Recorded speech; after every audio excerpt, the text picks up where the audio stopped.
On the 15th of January, the 2021 seats of 6 Red Bull Academy drivers have been announced. Liam Lawson, Jehan Daruvala and Yuri Vips will go to Formula 2, whereas Jack Crawford, Johnny Edgar and Iwasa will go to Formula 3. Dennis Hauger to Prema in Formula 3 was already announced, whereas there's nothing clear about Jack Doohan, Igor Fraga and Ukiyo Sasahara. So, with this big influence of Red Bull in the feeder series, I was asking myself this question: are junior teams a good thing for Formula 1? So, let's start with a bit of history. The first junior team of Formula 1 was of course the Red Bull Junior Academy, who started in 2001, and their first driver to make it to Formula 1 was Christian Klein, who made it in 2004 with Jaguar. In total, there have been 15 Red Bull Academy drivers who've made it into Formula 1. Those are Christian Klein, Sebastian Vettel, Antonio Liuzzi, Daniel Ricciardo, Daniel Kvyat, Alex Albon, Max Verstappen, Pierre Gasly, Scott Speed, Sebastian Buemi, Jaime Alguersuari, Brendan Hartley, Jean-Eric Vergne, Carlos Sainz Jr. and Yuki Tsunoda. But there's also 61 drivers who haven't made it to Formula 1. And one of them is, for example, Antonio Felix da Costa, who is now a Formula E champion. And according to a lot of people, he should have been in Formula 1. But there just weren't enough seats in 2012-2013 when there were Jean-Eric Vergne and Daniel Ricciardo, and in 2014 there was Daniel Kvyat. So no space for him. But you can also ask the question, would those 15 drivers have made it without the Red Bull Academy? Such talents as Sebastian Vettel, Max Verstappen or Carlos Sainz would have eventually made it, but it would have taken a longer time, as they went straight up from GP3 or Formula 3 to Formula 1, as well as in total there's 9 Red Bull Academy drivers who made it straight from GP3 or Formula 3 to Formula 1.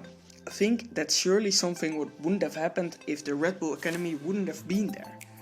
But for some drivers it probably came too early, and for some it wouldn't have.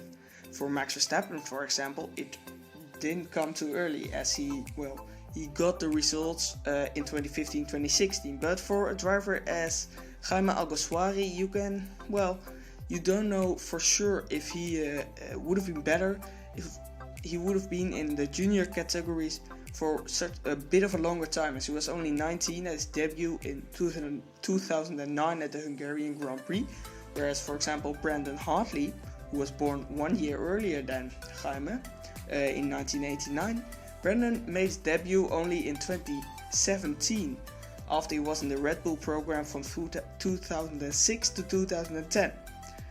Brendan had driven in the 24 Hours of Le Mans, GP2 and WEC, in between his time in the program and at Toro Rosso. So the step came a bit too late for Brendan. So, is the program a good thing for the racing drivers? Yeah, you can look at it from two sides.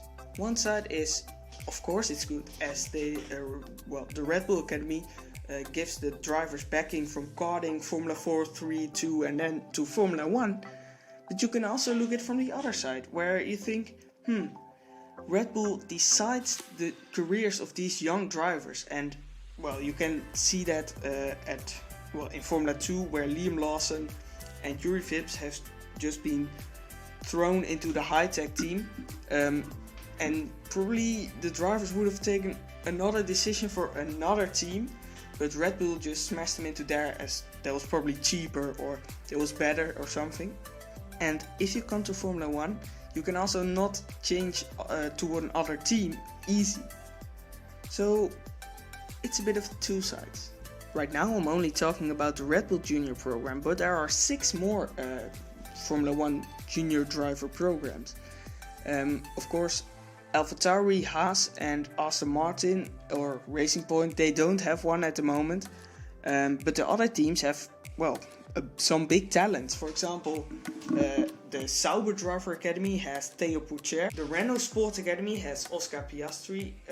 The Ferrari Driver Academy has Robert Schwartzman, Callum Ilott and Gianluca Petrov. And the Mercedes Driver Academy has Frederick Vesti, what's been announced on the 19th of January. Currently, the McLaren Young Driver program doesn't have any drivers, whereas they had 6 drivers in between 2015 and 2019. So it's clear some F1 teams are putting more effort into their junior programs than others.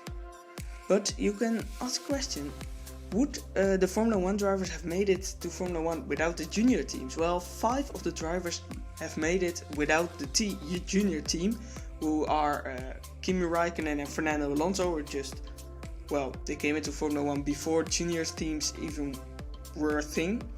And also Antonio Giovinazzi, who was pushed by Ferrari, but not in their driver academy. Nikita Mazepin, who was, well, he just has a rich dad.